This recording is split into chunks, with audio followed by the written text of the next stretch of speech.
Your muscles never fully relax, and it has nothing to do with stress, posture, or stretching.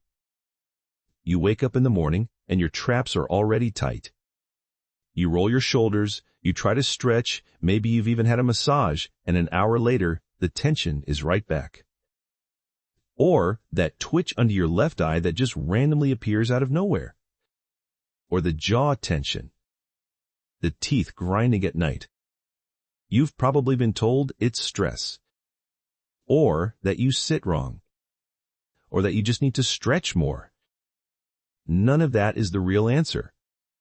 And by the end of this video, you'll understand exactly what's actually happening and what research suggests you can do about it. Let's start with something most people never learned in school. Calcium is not just about bones. That's the story we've been told. Calcium is for strong teeth and bones. Drink your milk. Done.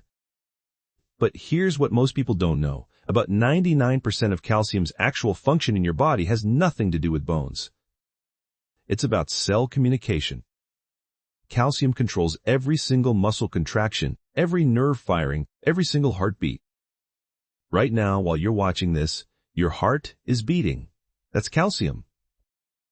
Your eyes moving across this screen. That's calcium. And yes, the tightness in your shoulders right now, that's calcium too. But it's calcium that's stuck. Here's how this actually works. When your muscle contracts, calcium flows into the muscle cell. That's the ON switch. That's the ON switch. When your muscle relaxes, calcium has to flow back out. That's the OFF switch. Calcium is both. But pushing calcium back out of the cell doesn't just happen on its own. It requires energy.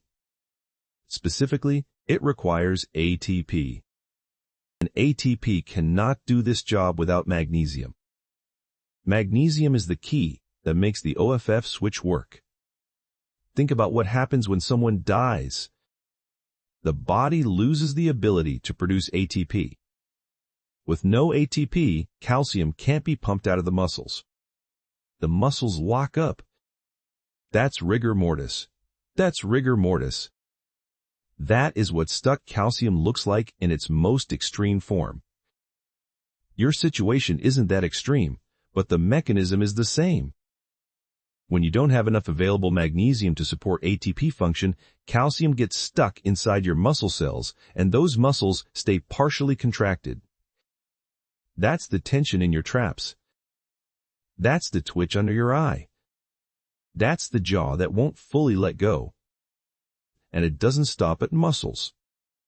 Heart palpitations and irregular heartbeats can be linked to the same stuck calcium problem. Tension headaches, same mechanism. Grinding your teeth at night, which dentists call bruxism, again, stuck calcium in the muscles of your jaw.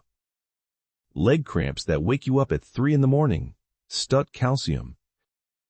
These aren't separate problems.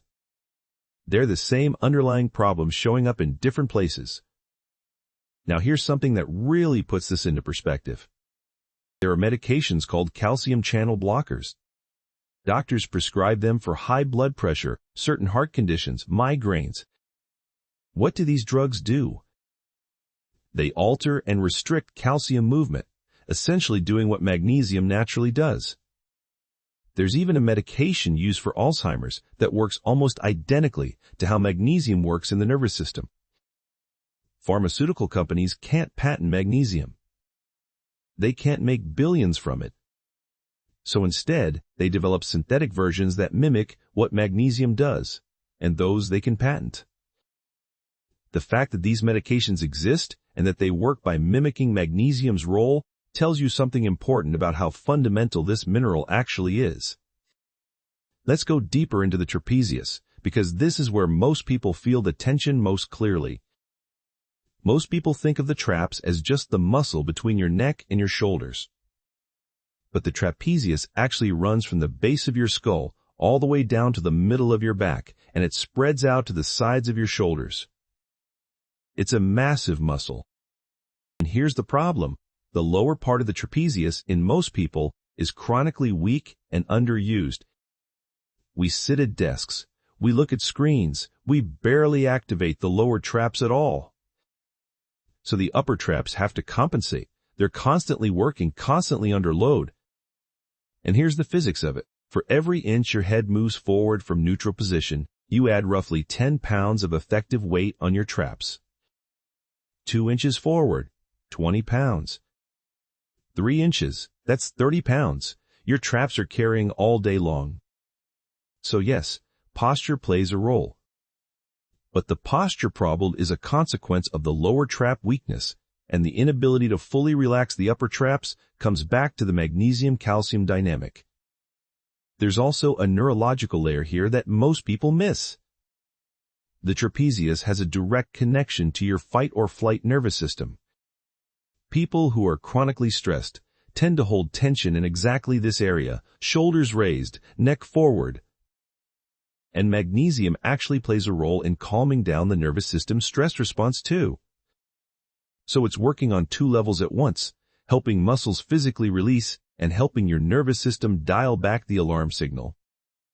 Now, and this is the part I want you to really pay attention to, magnesium follows a circadian rhythm. Your magnesium levels aren't constant throughout the day. They follow a 24-hour wave, and they reach their lowest point in the early morning hours, just before you wake up. This is why so many body problems happen at that time. Leg cramps that wake you up at 4 a.m. Heart attack and stroke risk, which research consistently shows is highest in the early morning hours. The body is literally at its magnesium low point, and everything that depends on magnesium starts to show the strain. Here's another angle on stuck calcium that most people haven't heard of. When magnesium is chronically low, calcium doesn't just stay in muscles, it starts depositing in places it shouldn't be. In joints, it can contribute to arthritis-like changes. In arteries, it contributes to calcification and plaque buildup. In the kidneys, combined with compounds called oxalates, it forms kidney stones. This isn't a fringe idea. It's consistent with what we know about calcium and magnesium biochemistry. And then there's vitamin K2, which you may have heard about. K2 is well known for helping direct calcium to the right places, into bones and away from soft tissue. But here's what most people don't mention. The main cofactor for vitamin K2 to work properly is magnesium. You can take all the K2 you want, but if you're low in magnesium, its effectiveness is limited. There's one more variable that affects how calcium behaves in your body, and it's one that's almost never talked about in this context: pH. For calcium to function correctly, your body's internal environment needs to be in the right range, not too alkaline. When people eat large amounts of refined carbohydrates, sugar, and processed starches, the body tends to shift more alkaline. In that environment, calcium starts to lock up the nervous system. This can show up as persistent muscle twitching, cramping that doesn't respond to magnesium alone, or neurological sensations that seem hard to explain. The good news, cleaning up the diet usually corrects this naturally. Now let's talk about what you can actually do. The form of magnesium that research suggests is best absorbed is magnesium glycinate. The glycinate component, glycine, is an amino acid that many people are also deficient in, and it has its own calming and restorative properties. This makes magnesium glycinate a particularly good choice, especially for people dealing with tension, sleep issues, or anxiety.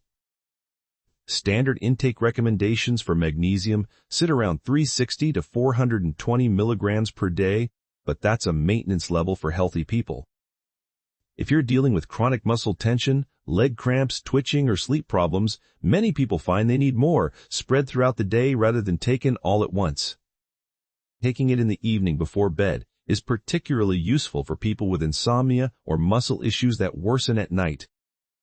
Epsom salt baths are another option. Studies have shown that magnesium can be absorbed through the skin during a bath, with measurable increases in blood magnesium levels afterward. Some people also use topical magnesium oil rubbed directly onto tight muscle areas, the upper traps, calves, feet, lower back, before sleep. Whether through diet, supplementation, or topical application, consistency over time matters more than any single large dose. One important note: don't supplement calcium. Most people in modern diets already have more than enough calcium, in many cases, too much. The problem isn't a calcium shortage. The problem is calcium in the wrong places because there isn't enough magnesium to manage it properly. Here's the honest part. Fixing stuck calcium doesn't happen in a day. That eye twitch might take a week to improve. Leg cramps often take several weeks to resolve. Arrhythmias, if they're connected to this problem, may take months of consistent magnesium support. This isn't a quick fix. It's a slow correction of something that built up gradually. If you've been low in magnesium for years, and many people are without knowing it, the body takes time to restore balance. And if you want to accelerate the process, combining consistent magnesium intake with myofascial stretching appears to work better than either alone.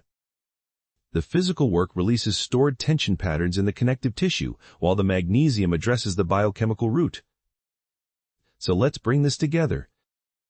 Tight muscles, twitches, cramps, jaw tension, poor sleep, early morning heart rhythm disturbances. These aren't separate, unrelated problems.